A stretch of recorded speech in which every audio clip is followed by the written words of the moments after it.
जय श्री कृष्णा। कैसे हैं आप लोग फ्रेंड्स। इस समय पर जो आपकी स्थिति बन रही है वो बहुत ज़्यादा अच्छी बन रही है। देखिए, बहुत ज़्यादा अच्छी, जहाँ एक और आपके कई सारे ग्रहों ने विषम योग बनाया हुआ है। राहु, सूर्य, मंगल और बुध, इन ग्रहों ने बहुत ज़्यादा विषम योग बनाया हुआ है। लेकिन इसके विपरीत एक भाव ऐसा भी है जो आपके लग्नगत, ये आपकी लग्न होती है और इस लग्न में एक शुक्र और शनि। देखिए, जहाँ शनि ने 7.5 का द्वितीय चरण निर्मित किया है, वहीं शुक्र यहाँ उच्च के हो गए हैं।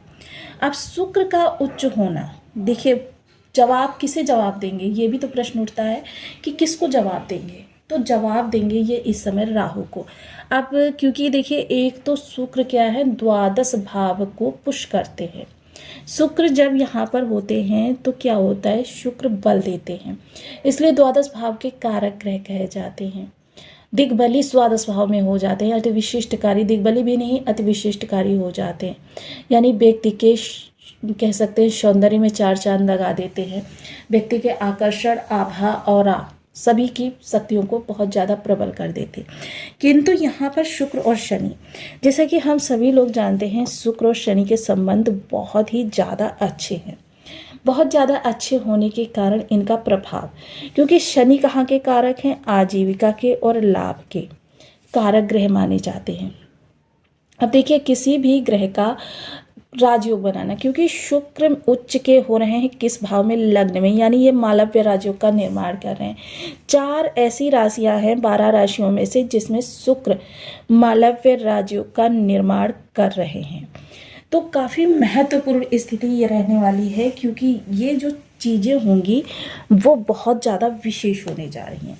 क्योंकि देखिए, मालव्य राजयोग का निर्माण हो रहा है मिथुन राशि के लिए, मालव्य राजयोग का निर्माण हो रहा है कन्या राशि के लिए, और मालव्य राजयोग का निर्माण हो रहा है धनु राशि के लिए। इन 4 राशियों के लिए मालव्य राजयोग जो ये होगा वो काफ़ी प्रभावित रहने वाला है। और ये मालव्य राजयोग जो होगा ये आपके किसको जवाब देगा, राहु को। सबसे पहले राहु की विषमता देखिए, राहु ने सूर्य, मंगल और बुध के साथ युति की हुई है, लेकिन ये भ्रम कारक स्थिति, क्योंकि देखिए मोस्टली राहु जब अकेले होते हैं तभी इनके हमको बेहतर रिजल्ट मिलते हैं, अन्यथा बहुत रेयर केसेस से प्राप्त होते हैं जब राहु के रिजल्ट हमको अच्छे मिले। लेकिन क्या होता है, जब कोई राजयोग बन रहा होता है, मान लीजिए आपकी ग्रह घर की स्थिति बहुत अच्छी है, किसी एक स्थान पर बहुत ज़्यादा विषमता आपको दिखाई दे रही है, तो क्या होगा, आपका हर जगह से फोकस हटकर, मान लीजिए सपोज कीजिए कि आपके कार्य क्षेत्र में काफ़ी ज़्यादा विषमता है, तो ऐसे में क्या होगा, आप अपने परिवार को भी समय नहीं देंगे, बल्कि आपका पूरा ध्यान जो होगा आपके कार्य क्षेत्र पर होगा। या आपका व्यापार है, आप ना परिवार को समय देंगे ना रिश्तों को समय देंगे, व्यापार को संभालने में लग जाएंगे। यही स्थिति ग्रहों के जो राजयोग बनते हैं उनकी भी होती है, कि पहले वो उस दुर्योग को समाप्त करेंगे, क्योंकि उनका कार्य होता है व्यक्ति को प्रसन्नता प्रदान करना। जो राजयोग बनते हैं उनका कार्य होता है व्यक्ति को, या चराचर जगत में जितने भी जीवधारी हैं, जीवधारी को प्रसन्नता प्रदान करना। किंतु यह प्रसन्नता तभी मिल सकती है जब उसके जीवन से संकट हट जाए, और ये संकट हटाने का कार्य कर रहे हैं शुक्रदेव महाराज। मोस्टली वो देखिए, पहले संकट को हटाते हैं कि आपको प्रसन्न तभी आप हो पाएंगे जब आपका संकट आपके ऊपर कहीं से भी नहीं होगा। और संकट को हटाएंगे किस तरीके से, सबसे पहले देखिए, शुक्र के पास इस समय शनि के माध्यम से 3 दृष्टियां हैं। आपका ये पराक्रम भाव इतना ज़्यादा प्रबल हो रहा है कि मोस्टली राहु की जो ये नवम दृष्टि बाधाओं के घर को जागृत कर रही है। हालांकि देखिए, राहु की नवम दृष्टि जो होती है अमृत तुल्य होती है, लेकिन ये विषमता यहाँ पर बनी हुई है। इस विषमता को जितना ज़्यादा यहाँ पर प्रभावित आप करेंगे, वो किस तरीके से करेंगे इन सब चीज़ों को। दूसरा क्या है, राहु की जो सप्तम दृष्टि रहने वाली है, सप्तम दृष्टि जो रहने वाली है वो षष्ठ स्थान पर रहने वाली है।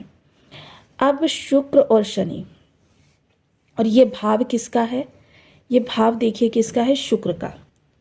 और राहु की पंचम दृष्टि जो रहेगी वो इस स्थान पर रहेगी। लेकिन अब शुक्र इन्हीं सब चीज़ों का निवारण करने जा रहे हैं।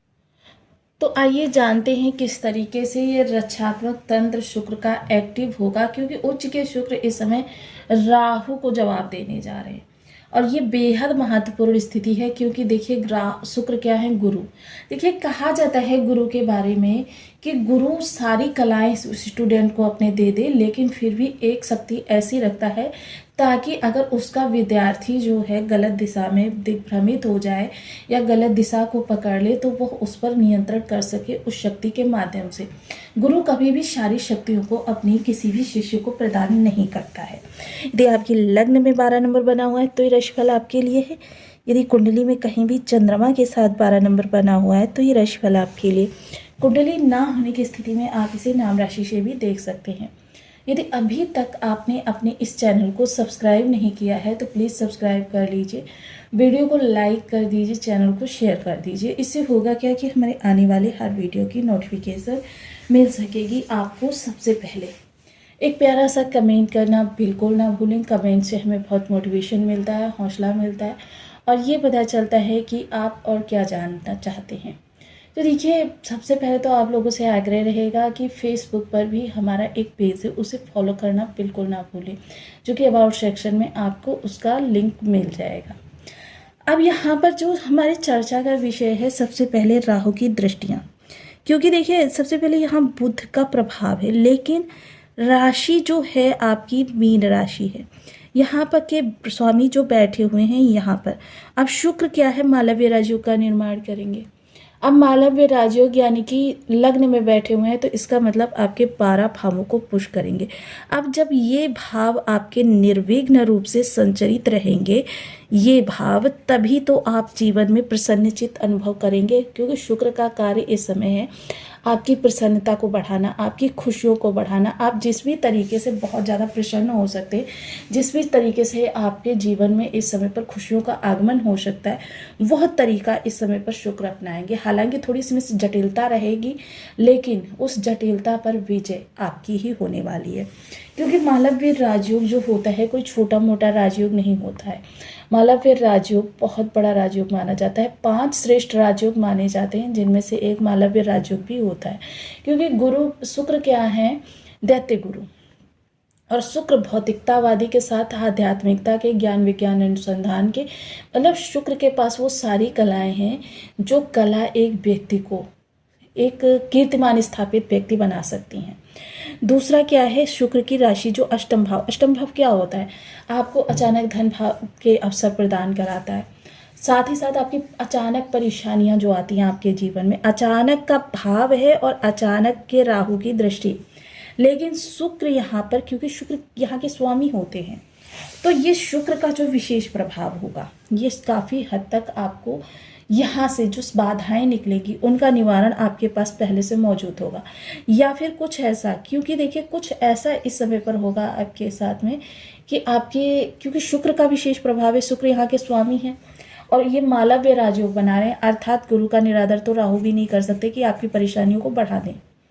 यानी कि अगर आप जो कार्य कर रहे हैं उसी को अनवरत ईमानदारी से करते रहेंगे तो राहु भी इस समय आपको बाधा पहुंचाने का कार्य नहीं करेंगे। आपकी समस्याओं को राहु भी इस दौरान कम करने का प्रयास करेंगे, क्योंकि उनके गुरु ने इस समय मालव्य राजयोग आपके लग्नगत बनाया है। वो 12 भावों संबंधी जो चीज़ें हैं वो आपको विस्तार देने जा रही हैं। यानी कि बहुत महत्वपूर्ण इस समय पर चीज़ें जो होंगी वो आपके साथ होने जा रही हैं। तीसरी चीज़ क्या है, ये मैंने कर्म को क्यों इंगित किया, क्योंकि यहाँ देखिए शुक्र की राशि है और शुक्र की ही दृष्टि है शनि के माध्यम से। क्योंकि शनि देखिए 8 दिनों के लिए अस्तु हैं, तो ये बहुत विशेष स्थिति है इस समय पर, क्योंकि शुक्र ही इस समय की शनि की दृष्टियों का प्रयोग करेंगे। राहु जो यहाँ पर आपकी अनियंत्रण को बढ़ा सकते हैं। देखिए निवेश के माध्यम से आपको लॉस हो सकता है, आपका इन्वेस्टमेंट के माध्यम से लॉस हो सकता है, या फिर आप कहीं पर ऐसा सोच रहे हैं कि मैं ये कार्य कर लूँ और इसका रिजल्ट मुझको अच्छा आ जाएगा और मेरा ये कार्य बन जाएगा। मतलब सारी चीज़ें जो ये भ्रामक हैं उनको यहाँ पर आपके, क्योंकि ये प्रयास हैं आपके, प्रयास जब सही रहेगा तो आपकी यहाँ पर कितनी भी अनिश्चितता बने उसको एक बार आपको माइंड में ये ज़रूर आएगा, नहीं नहीं कहीं ऐसा ना हो मुझे लॉस हो जाए, वही आपके लिए इंडिकेशन होगा। और यही इंडिकेशन अगर आपको स्टॉप कर देता है तो आपको फिर उस पर पुनर्विचार करने की आवश्यकता है, गंभीरता से विचार करने की आवश्यकता है कि आपको ये निवेश नहीं करना है, ये इन्वेस्टमेंट नहीं करना।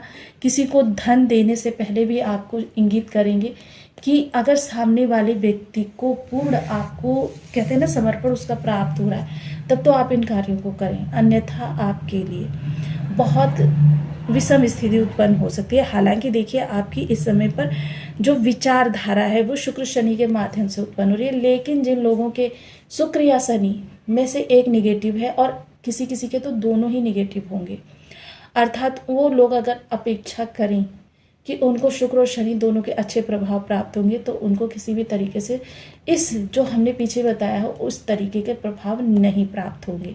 ये चीज़ें जो होंगी पूर्ण निराधार होंगी, ये उसके लिए एक कष्टकारक समय बन जाएगा।